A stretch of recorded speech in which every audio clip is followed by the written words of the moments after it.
Hello everyone, how are you all? I hope all are doing good and all are fine and safe. Okay, today we will start a new exercise that is 6.3 of chapter Lines and Angles. तो चलिए आज एक नई exercise start करते हैं। तो थोड़ी ज़्यादा एनर्जी, थोड़ा सा ज़्यादा इंटरेस्ट शो करना है, क्योंकि अगर आप किसी भी एक्सरसाइज को या किसी भी चैप्टर को, मेन सब्जेक्ट की बात नहीं है, अगर किसी भी सब्जेक्ट को लेके आप थोड़ा सा क्यूरियोसिटी दिखाते हैं अपनी, तो वो आपको और इजी लगने लगती है, राइट। तो बिल्कुल इजी सी एक्सरसाइज है। तो चलिए स्टार्ट करते हैं। एक्सरसाइज स्टार्ट करने से पहले मैं आपको बता दूं, इससे पहले 2 थ्योरम्स आपको पता होना चाहिए, ठीक है। अगर आपको वो थ्योरम्स पता है तो वो यहाँ पर यूज होंगी। फर्स्ट है angle sum property of a triangle, and second है कि अगर आपको एक ट्राइंगल दे रखी है, अगर उसकी कोई भी एक साइड को आप प्रोड्यूस कर दो, बढ़ा दो, तो जो उसका एक्सटीरियर एंगल बनेगा उस बढ़ी हुई साइड पे यानी प्रोड्यूस साइड पे, वो ट्राइंगल के इंटीरियर टू इंटीरियर एंगल्स के सम के इक्वल होगा। तो ये दोनों जो थ्योरम्स है वो आपको जानना ज़रूरी है, और वो मैं पहले ही आपको चैनल पे अपलोड करके दे चुकी हूँ। तो अगर आपने वो वीडियोस नहीं देखी हैं तो पहले उस वीडियो को देख लें, ठीक है। उसका लिंक मैं आपको इस वीडियो के नीचे डिस्क्रिप्शन बॉक्स में दे दूंगी। ऑलरेडी उसको अपलोड कर चुके तो दोबारा कराने की कोई ज़रूरत नहीं है, ठीक है। तो आप वहाँ से चेकआउट कर सकते हैं। तो चलिए अब हम स्टार्ट करते हैं exercise. So what is the first question? First question is in figure sides QP and RQ of triangle PQR। PQR की जो साइड्स हैं QP and RQ are produced to points S and T। इनको produce कर दिया गया किस point पर? S और T पॉइंट्स पर प्रोड्यूस कर दिया गया। एंगल्स आपको दे रखे हैं क्या क्या है? SPR is 135, SPR and PQT is 110। You have to find angle PRQ। आपको ये वाला एंगल फाइंड करना है, ठीक है। तो सबसे पहले बेस्ट होता है कि जो हमें गिवन है हम वो लिख लें, तो हमें पता चल जाएगा क्या क्या दे रखा है। सो गिवन क्या क्या गिवन है? Angle SPR equals to 135 and angle PQT equals to 110, ठीक है। ये हमें गिवन है। ओके, अगर ये गिवन है तो फाइंड क्या करना है? वी हैव टू फाइंड, चलिए दोबारा लिख देती हूँ एक बार। वी हैव टू फाइंड, हमें फाइंड करना है, we have to find angle PRQ। तो अब पूरा फोकस इस एंगल पे लगा देना है कि हमें ये एंगल कैसे मिल सकता है, ठीक है। तो भाई देखो कैसे मिल सकता है, फटाफट से बताओ। देखो सबसे पहले जो मैंने अभी बताया कि आपको जो प्रॉपर्टी यहाँ पर यूज होगी वो क्या है कि अगर मैं, ये एक ट्राइंगल गिवन है, ठीक है, PQR इज ए ट्राइंगल, और अगर मैं इस QR को प्रोड्यूस करती हूँ तो यहाँ पे ये 110 आया, मतलब जो ये एंगल आया, ये एंगल क्या है? एक्सटीरियर एंगल है ना। तो प्रॉपर्टी क्या कहते हैं कि जो एक्सटीरियर एंगल है वो अंदर के जो दोनों इंटीरियर एंगल्स है उन दोनों एंगल्स के सम के इक्वल होगा। तो यानी 110 इक्वल है 1 प्लस दिस, ठीक है। एक तो बात ये है, ठीक है। तो यहाँ से तो मेरे पास क्या आएगा? इन दोनों एंगल्स का सम 110 आ जाएगा। लेकिन सेकंड, मुझे एंगल P भी कैसे मिलेगा? एंगल P कैसे मिलेगा? SPQ एक लाइन है, अगर ये लाइन है तो ये लीनियर पेयर बनेगा, और लीनियर पेयर बनेगा तो यहाँ से एंगल P ऑब्वियसली इजीली आ जाएगा। तो सबसे पहले एंगल P को फाइंड कर लेते हैं। We know SPQ is a line। SPQ is a line। अगर वो लाइन है तो हम क्या लिखेंगे? Angle P। या तो आप इसका कोई नाम दे दीजिए या फिर आप लिखोगे QPR, ठीक है। आप लिख दो angle QPR plus 135 equals to 180। क्यों है? क्योंकि यहाँ पर बिकॉज लीनियर पेयर, यहाँ पे क्या बन रहा है भाई? लीनियर पेयर बन रहा है ना। एक लाइन है, उसके ऊपर जो ये एंगल्स होते हैं, 2 एडजेसेंट एंगल्स है, उनका सम कितना होता है? 180 डिग्री। तो ये आ गया, तो यहाँ से मेरे पास आ गया एंगल QPR। कितना आ गया भाई? 180 डिग्री माइनस 135 डिग्री, तो ये आ जाएगा 5 एंड 4 45 डिग्री, ठीक है। तो ये आ गया कितना? 45 डिग्री। तो मेरे पास आ गया एंगल P 45 डिग्री। अब तो बिल्कुल ईजी है ये वाला एंगल निकालना, ठीक है। चलिए देखते हैं। नाउ एंगल PQT, ठीक है। Now angle PQT equals to 45 degree, या फिर 45 नहीं लिखना हमें, पहले हम एंगल का नाम ही लिख देते हैं, equals to QPR plus angle PRQ। ये क्या है? यहाँ पे हम लिखेंगे exterior angle property, exterior angle property, ये लिख सकते हो आप, ठीक है। और अभी अभी मैंने बताया कि आपको जो मैंने 2 थ्योरम्स बताई है वो ज़रूरी है आपको ध्यान रखना। तो वो क्या थी, वो यही थी कि अगर एक ट्राइंगल है उसको उसके एक साइड को प्रोड्यूस कर दिया जाए तो जो एक्सटीरियर एंगल बनेगा वो क्या होगा, अंदर के 2 इंटीरियर एंगल्स का सम होगा, ठीक है। तो ये मैंने लिखा, ये क्या है, एक्सटीरियर एंगल प्रॉपर्टी है। तो क्या है एक्सटीरियर एंगल प्रॉपर्टी की, जो ये एक्सटीरियर एंगल है इन दोनों इंटीरियर एंगल्स के सम के इक्वल होगा। अब इनकी वैल्यूज लिख देते हैं। ये है मेरे पास 110 डिग्री, क्यू पी आर अभी अभी मैंने फाइंड किया था 45 डिग्री, और यहाँ से मेरे पास आ जाएगा एंगल पी आर क्यू। सो एंगल पी आर क्यू अब क्या है भाई, ये यहाँ पे देख लो, मैं यहाँ से रब कर रही हूँ, आप वीडियो को पॉज करके इसको नोट कर सकते हो, और वैसे भी आपको समझ तो आ ही गया।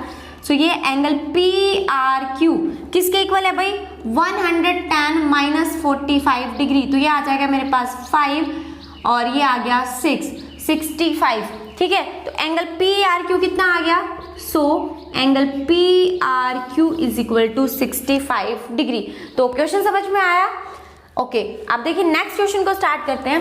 क्वेश्चन इजी हैं, बस आपको जो मैंने बताया अभी जो थ्योरम्स हैं, या फिर आपको पीछे आपने पढ़ा है कि अल्टरनेट अगर 2 लाइंस पैरेलल हैं तो उनके बीच में अगर कोई ट्रांसवर्सल उसको कट कर रही है तो क्या होगा, जो एंगल्स वहां पे बन रहे थे अलग अलग, आपको वो सारे एंगल्स, बार बार वही बात बोल रही हूँ, आपको वो सारी चीजें जानना जरूरी है, क्योंकि अगर आपको सारी प्रॉपर्टीज, आपको थ्योरम्स का पता है तो यहाँ पर सिर्फ उनका यूज करना है, और यूज करके आपको वो एंगल्स फाइंड करने हैं, तो उन सब का जानना बहुत जरूरी है।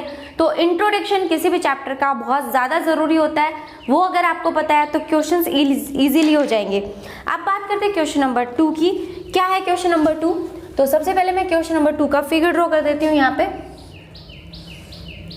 क्वेश्चन नंबर 2 में है, आपको एक ट्राइंगल दे रखी है एक्स वाई जेड, और ये एंगल है आपके पास 62 एंड ये एंगल है 54, और यहाँ से कह रहा है कि ये और एक कुछ बना दिया इसने ओ जेड। आप पता नहीं क्वेश्चन को जब पढ़ते हैं तब समझ में आएगा कि एक्चुअल में ये है क्या। तो ये कह रहा है in figure this angle x equals to 64 degree, angle x कितना है आपके पास 62 डिग्री है। तो सबसे पहले यहाँ पे लिख देंगे गिवन क्या है हमें, गिवन दैट एंगल x है मेरे पास 62 degree, angle X Y Z है मेरे पास 54 डिग्री, ठीक है। तो एक्स वाई जेड मेरे पास आ गया, एक्स वाई जेड इसका मतलब ये जो पूरा एंगल है, एक्स वाई जेड का मतलब क्या है, ये जो पूरा एंगल है ये 54 डिग्री है, ठीक है। क्योंकि यहाँ कंफ्यूज हो जाएंगे, ये वाला एंगल है ये नहीं, पूरा जो एक्स वाई जेड पूरा एंगल 54 है। अब क्वेश्चन में बोल रहा है if Y O and Z O are the bisector of angle X Y Z and X Z Y. अब कह रहा है जो ये वाई ओ और जेड ओ है वो बाइसेक्टर है, ठीक है। नाउ एंड और क्या है भाई, Y O and Z O are bisectors of angle X Y Z and angle X Z Y, ठीक है। आपको फाइंड करना ओ जेड वाई और वाई और जेड, ओ जेड वाई और वाई ओ जेड, आपको ये 2 एंगल्स फाइंड करने हैं, ठीक है। दोबारा से देखो, O Z Y and Y O Z, हाँ आपको ये दोनों एंगल्स फाइंड करने हैं। तो सबसे पहले देखो, अगर ये बाइसेक्टर है इसका मतलब ये एंगल दोनों इक्वल होंगे। बाइसेक्ट का मतलब क्या होता है, ये इस एंगल को बाइसेक्ट कर रहा है, 2 पार्ट्स में डिवाइड कर रहा है। सेम ये वाला एंगल इस वाले एंगल के इक्वल होगा, राइट। दिखने में इक्वल नहीं लग रहा क्योंकि मैंने ड्रॉ थोड़ा इस टाइप से किया है, समझ जाना, इतने तो समझदार हो आप लोग, ठीक है। तो ये क्या कह रहा है कि ये दोनों एंगल्स क्या होंगे, इक्वल होंगे। तो अब देखिए क्वेश्चन को सोल्व कैसे करेंगे। अगर हमें पता है ये इसका बाइसेक्टर है तो ये वाला एंगल तो फाइंड करना इजी है, ठीक है। अगर ये वाला एंगल फाइंड कर लिया, सेकंड अगर मैंने यहाँ पे ये पूरा एंगल जो जेड एंगल है एक्स वाई जेड यानी जो जेड एंगल है वो फाइंड कर लिया, तो फिर उसको भी बाइसेक्ट करके हमारे पास ये वाला एंगल आ जाएगा। और अगर ये एंगल भी आ गया, ये भी एंगल आ गया, तो हमें पता है एंगल सम प्रॉपर्टी की ट्राइंगल के तीनों एंगल्स का सम कितना होता है 180 डिग्री, तो ये भी एंगल आ जाएगा। तो फिर देर किस बात की, चलिए शुरू करते हैं अपना जो क्वेश्चन का प्रोसेस है वो। Okay, so first we know angle x plus angle y plus angle z equals to 180 degree. मैं स्टार्टिंग में ट्राइंगल से स्टार्ट कर रही हूँ, x y z तीनों का सम कितना होगा 180 डिग्री, ये हम सबको पता है, ठीक है। तो x कितना है 62 y कितना है 54, तो सिर्फ बचा मेरे पास z, और उस z की वैल्यू आ जाएगी 4 + 2 6, 6 5 11 106 plus angle z equals to 180 degree. तो यहाँ से एंगल z आ गया मेरे पास 180 माइनस 116। अब बताओ भाई कितना आएगा, 10 में से 6 गया 4 और 7 में से 1 6, ठीक है। तो ये आ गया मेरे पास 64 डिग्री। तो यहाँ से मैं लिख सकती हूँ एंगल z आ गया मेरे पास, एंगल z इक्वल्स टू 64। तो ये तो इतना मैंने फाइंड कर लिया। नाउ एंगल OYZ, हाँ, now angle OYZ equals to half of angle y, ठीक है, समझ आया। नेक्स्ट मैं बात करूं एंगल OZY की, तो वो क्या होगा, हाफ ऑफ एंगल z। कुछ समझ आ रहा है भाई क्या लिख रही हूं मैं, देखो एंगल OYZ एंगल OYZ क्या होगा, half of angle z, sorry half of angle y, जो ये पूरा एंगल y है क्योंकि बाइसेक्टर है ना, y और बाइसेक्टर है तो 2 एंगल्स को डिवाइड करा, तो half of angle y। So half of angle y कितना है 54, तो ये आ जाएगा 2 2 जा 4, 2 7 जा 14, तो ये आ गया 27 degree. It means angle angle OYZ कितना आ गया मेरे पास 27 डिग्री आ गया, ठीक है। नेक्स्ट बात करते हैं इसकी। सो OZY ये भी तो हाफ एंगल z का, तो हाफ। अब एंगल z मैंने यहाँ से फाइंड कर लिया था, एंगल z था मेरे पास 64, सो 2 3 जा 6, 2 2 जा 4, तो ये आ गया मेरे पास 32 degree. It means angle OZY आ गया मेरे पास 32 डिग्री। तो मुझे फाइंड क्या करना था, मुझे फाइंड करना था OZY। सो OZY तो आ गया 32 डिग्री, यानी एक पार्ट तो पूरा हुआ। अब फोकस करना है कि YOZ, जो ये वाला एंगल है ZOY है, ठीक है, इसे नाम दे रखा है YOZ, ये इस वाले एंगल के ऊपर फोकस करना है। तो यहाँ तक समझ आया सबको, ओके। अब बात करते हैं जो अंदर ट्राइंगल बन रही है OYZ, उसकी रब कर दिया मैंने, तो ये चलो ऊपर लिख रखा है 32। अब लिखोगे आप नाउ इन ट्राइंगल OYZ की बात करें तो angle O plus angle Y plus angle Z किसके इक्वल होगा भाई, 180 डिग्री के, क्योंकि ये भी तो एक ट्राइंगल है। सो एंगल O, एक्चुअल में इसको मैं पूरा लिख देती हूँ, वैसे तो सारे पूरे लिखने चाहिए थे, बट बार बार पूरा लिखने की बजाय मैंने शॉर्ट में निपटा दिया, बट शॉर्ट से काम नहीं चलेगा। इस एंगल O को लिखूंगी OYZ, ठीक है, एंगल O है, इसको लिखेंगे YOZ। तो ये आ गया मेरे पास YOZ, और इस Y एंगल को लिख दो OYZ, और इस Z को लिखोगे आप OZY, ठीक है। मैं सोच रही थी शॉर्ट में कर लेते हैं, लेकिन क्योंकि यहाँ पे इसका नंबरिंग हमें यही दे रखा है तो मैंने पूरे एंगल्स लिख दिए। तो इन तीनों एंगल्स का सम क्या होगा, 180 डिग्री। सो एंगल YOZ मुझे फाइंड करना है, YOZ फाइंड करना है, और मुझे एंगल OYZ ये कितना है 54 डिग्री। ये कितना, आप यहाँ पे 1 2 दे सकते हो एंगल्स का नाम, ठीक है। OZY कितना है, OZY है 32 डिग्री। तो ये आ गया हमारे पास एंगल YOZ, कितना ऐड करो 6 5 4 3 8 equals to 180 degree. So angle YOZ आया, ये इधर प्लस है, उधर जाके क्या हो जाएगा माइनस, सब्ट्रैक्ट करो, 10 में से 6 गए 4, ठीक है, और यहाँ बचा 7, 7 में से 8 गए, ठीक है, 94। तो ये आ गया मेरे पास 94। तो एंगल YOZ कितना आ गया, यहाँ से देखो हमें क्या फाइंड करना था, एक तो फाइंड करना था एंगल YOZ, एक तो एंगल YOZ फाइंड करना था हमें, और सेकंड हमें फाइंड करना था OZY, और वो आया था 32 डिग्री। सो आई होप कोई भी क्वेश्चन में प्रॉब्लम नहीं है, आपको क्वेश्चन समझ आ गया। आप क्वेश्चन नंबर 3 की बात करते हैं। क्वेश्चन नंबर 3 क्या है, सबसे पहले क्वेश्चन को रीड करो और वहाँ पर देखो आप वहाँ पर कौन सी प्रॉपर्टी यूज कर सकते हो, थोड़ा सा माइंड खुद का भी यूज करो, राइट। तो ये है मेरे पास A B and this is D E, A को E से मैच किया,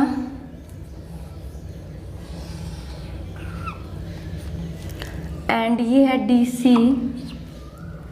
this angle is 35 degree and this is 53 degree, okay. देखिए भाई अब क्वेश्चन में क्या कह रहा है, in figure if AB is parallel to DE। So question number 3 क्या क्या गिवन है पहले वही लिख देते हैं। Given that A B parallel to D E, ठीक है, ए बी पैरेलल है डी ई के, और एंगल से रखे हमें बी ए सी इक्वल है 35 degree and angle C D E is 53 degree, ठीक है। ये दे रखा है, हमें फाइंड करना है, क्या फाइंड करना है, एंगल डी सी ई, ये वाला एंगल फाइंड करना है। तो कैसे फाइंड करेंगे, देखिए भाई, अगर लाइनें, देखो सबसे सिंपल सी बात, उसने पहले ही बोला है ए बी पैरेलल है डी ई के, अगर ए बी पैरेलल है डी ई के तो यहाँ पर ए ई ट्रांसवर्सल है, अगर ए ई ट्रांसवर्सल है तो अल्टरनेट एंगल्स क्या होंगे, इक्वल, ये इसके अल्टरनेट है तो ये एंगल भी कितना हो जाएगा 35। अगर ये 35 हो गया, ठीक है, तो मेरे पास एक ट्राइंगल के 2 एंगल्स पता है, तो थर्ड निकालना कौन सी बड़ी बात है, निकाल लेंगे। चलिए तो क्वेश्चन देखते हैं। हियर एंगल, आप ए लिख सकते हो या आप पूरा नाम लिख दो, angle B A C equal to angle, ये वाला एंगल किसके इक्वल है, सी ई डी के, equals to C E D. क्यों है, because of alternate angles, alternate angle बन रहे हैं ये, तो इसलिए ये क्या है, इक्वल है। तो ये क्या था, एंगल बी ए सी कितना है 35 डिग्री, तो एंगल सी ई डी कितना हो गया 35 डिग्री। तो मेरे पास यहाँ से एंगल सी ई डी ये 35 डिग्री आ गया, ठीक है। Now in triangle D C triangle में क्या लिखेंगे, now in triangle D C E we know, भाई क्या पता है हमें तो सिर्फ इतना पता है कि जो ट्राइंगल है उसके सारे एंगल्स का सम कितना होता है 180 degree, angle C equals to 180 degree, तो एंगल डी कितना है मेरे पास 53, एंगल ई कितना है 35, तो एंगल सी हम इजीली फाइंड कर सकते हैं और वो आ जाएगा 5 + 3 8, 5 + 3 8 plus angle C equals to 180 degree. मुझे तो एंगल सी फाइंड करना था, तो ये आ जाएगा एंगल सी 180 माइनस 88, ठीक है, 180 में से 88 को सब्ट्रैक्ट करोगे तो ये आएगा आपके पास 92, ठीक है, कितना आ गया 92 आ गया। सो एंगल सी क्या था, मैंने शॉर्ट में ही लिखा है क्योंकि कई बच्चे कंफ्यूज हो जाते हैं, तो अब लिख दो इसका पूरा नाम कि एंगल सी क्या था हमारे पास, फाइंड क्या करना था, हमें फाइंड करना था डी सी ई है, तो ये एंगल सी ना, तो एंगल सी को लिख देंगे angle D C E. So angle D C E equals to 92 degree, और यही हमें फाइंड करना था। कैसे फाइंड किया, ये ट्रांसवर्सल है जो 2 पैरेलल लाइंस को इंटरसेक्ट कर रही है, तो इसके जो अल्टरनेट एंगल्स होंगे वो इक्वल होंगे, तो अगर ये 35 है तो ये भी 35 होगा। Now D C E is a triangle, और अगर ये ट्राइंगल है तो angles of a triangle, sum of angles of a triangle कितना होगा 180 डिग्री, तो हमने यहाँ से फाइंड कर लिया ये वाला एंगल जो हमसे पूछा गया था। सो आज की क्लास में बस इतना ही। नेक्स्ट क्लास में जो बाकी के रिमेनिंग क्वेश्चंस हैं उनको डिस्कस करेंगे, तब तक इन क्वेश्चंस की प्रैक्टिस करें और आगे के क्वेश्चंस को सोल्व करने की कोशिश करें, क्योंकि जहां पर आपको समझ नहीं आएगा नेक्स्ट क्लास में, वहां आपको अच्छे से वो चीज़ पता चल जाएगी कि मैं कहाँ पर मिस्टेक कर रहा हूँ, राइट। जब आप क्वेश्चंस को सोल्व करते हैं मिस्टेक आती है तो आप क्वेश्चन को छोड़ देते हैं, लेकिन ये क्वेश्चन बिल्कुल ईजी है, आप कर सकते हो। तो इनको जो आगे के क्वेश्चंस हैं उनकी प्रैक्टिस करें और घर पे रहिए, अपनी स्टडी को कंटिन्यू रखिए।